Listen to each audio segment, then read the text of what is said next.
inflationary pressures kicked off by the semiconductor shortage could continue into 2022.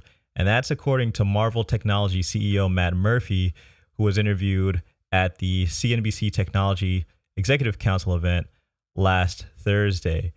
So let's see exactly what's going on here. And I quote, the semiconductor chip shortage that is hamstringing the production of products ranging from cars and computers to appliances and toothbrushes will extend into 2022 and potentially beyond that, the CEO of semiconductor company Marvel Technology said. Right now, every single end market for semiconductors is up simultaneously. I've been in this industry 27 years. I've never seen that happen. If it stays business as usual and everything's up and to the right, this is going to be a very painful period, including in 2022 for the duration of the year. So guys, that is not a good sign when it comes to inflationary pressures for the economy. Let's continue with this. While several chip producers have announced plans to expand factory capacity, Murphy, who noted his firm is fabless and works with contract manufacturers on its designs, said that's not going to kick in until 2023 and 2024. So there's this painful period. So essentially has this pessimistic view,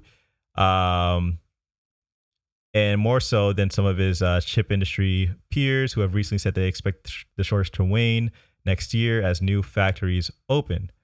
So the thing about this is that no matter what people think, whether it's going to be it's going to last longer than 2022 or not, the fact of the matter is that it's going to last a pretty long time, and it's going to have eroding effects on the purchasing power of our dollar. And for those of us who are getting into, silver, gold, some of you got Bitcoin, crypto, and everything like that, just know that this is going to show up in those assets.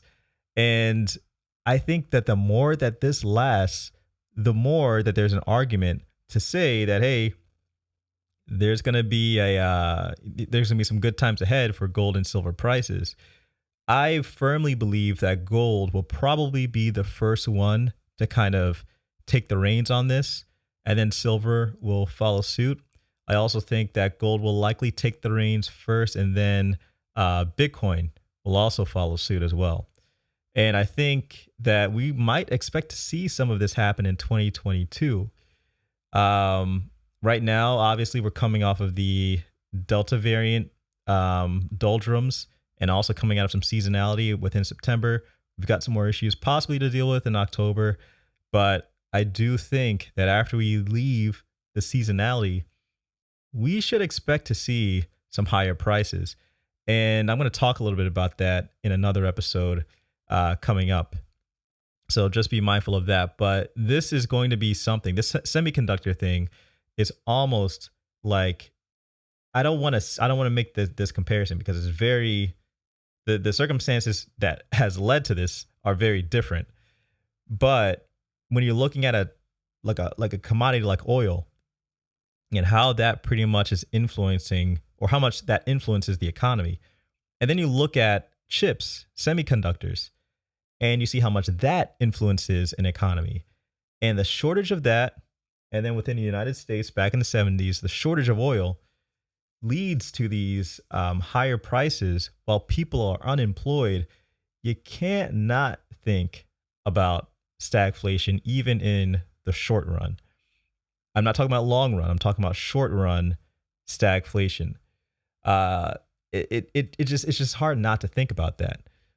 So guys, let me know what you think about the potential for stagflation, the potential that this semiconductor shortage may last longer than in 2022. Let me know what you think in the comment section below.